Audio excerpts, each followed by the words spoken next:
Hi everyone, my name is Stephanie Gilbert and I'm a licensed marriage and family therapist, and I'm also the program director at Mindful Path. My Instagram handle is at StephanieG_LMFT, and our Mindful Path Instagram is at Mindful Path Inc.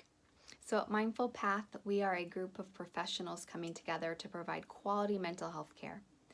We provide therapy and case management, dietitian services, yoga, Reiki, massage, breath work, and meditation classes.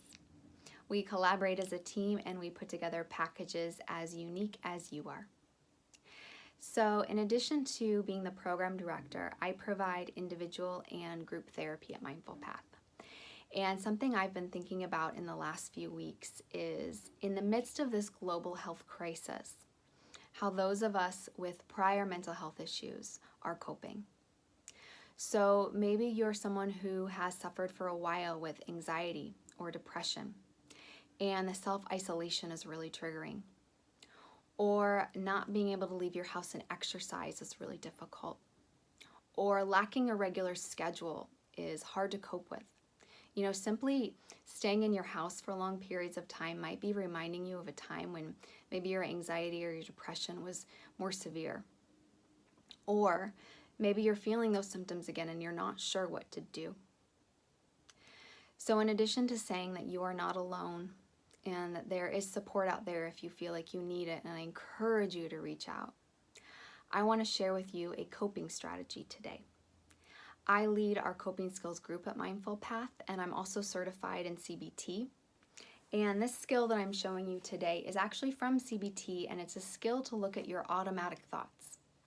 So automatic thoughts are something that we all have. Think about it as maybe your inner dialogue or that inner chatter that we have going through our minds each day. And they become problematic when they're more negative. So what this skill is going to teach you as to how to start to identify those thoughts, and then, this is the key, start to change those thoughts into more neutral or positive thoughts, because in CBT we know that our thoughts influence our emotions. So I actually wrote it down so you can have an example in front of you, and I encourage you, if you're going to use this skill, to write it down. This is an abbreviated version of a thought record, if anyone's familiar with that. So the first column is going to be the situation. And the example that I wrote down is, I overslept and I missed my Zoom school session.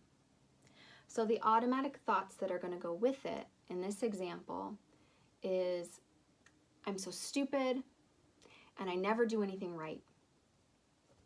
So you can imagine if those negative thoughts are happening in your mind, it might increase your anxiety even more. You might be fearful to go to class again. What will they think of me? You might be feeling more depressed. You're like, you know what, I'm just going to go to bed. It's not worth it. So the skill is going to teach you, and this is the key. This might be the hard part when you start to use the skill. What this new thought that you could possibly replace these automatic thoughts is. And what I wrote down is, right now is tough, and I'm doing the best that I can. And when you start to write these down, this might feel a little bit forced. I encourage you to even say them out loud, especially if you're alone. No one will hear you.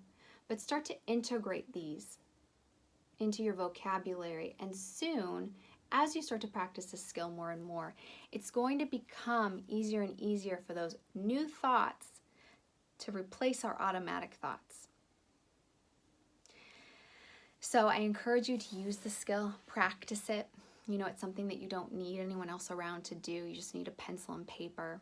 Start to write down these automatic thoughts. Start to think about how they're affecting your emotions, and maybe start to change the thoughts that are problematic. Thank you for watching today, and I hope that everyone stays safe and take care. And again, please reach out if you're in need of support. There are mental health professionals that can support you during this time. Thank you.